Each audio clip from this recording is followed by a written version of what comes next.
Depuis les élections de février 2013, la situation politique est figée. Le dialogue entre l'opposition et le gouvernement est quasi inexistant, bloquant toute possibilité d'issue. En effet, le président actuel Ismaïla Omar Guelleh refuse de quitter le pouvoir avant l'élection de 2016, élection durant laquelle il ne devrait pas être candidat.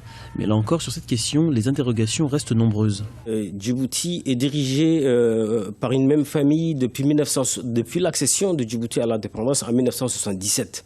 Donc il y a une volonté de refuser tout pluralisme et toute alternative politique à Djibouti. C'est la raison pour laquelle aujourd'hui tout dialogue est bloqué. Mais en tout cas, en tout état de cause, l'opposition djiboutienne est prête aujourd'hui pour sauver les pays de dialoguer avec les régimes.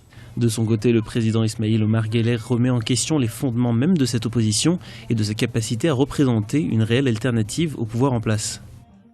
Qui puis-je? J'ai affaire à des gens qui veulent tout le pouvoir tout de suite ou rien. En réalité, je ne crois pas que cette opposition ait intérêt au dialogue.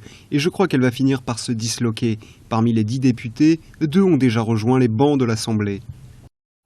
Pour l'heure, cette crise est illustrée par des manifestations de membres de l'opposition, sans que quelques formes de répression ne soient mentionnées.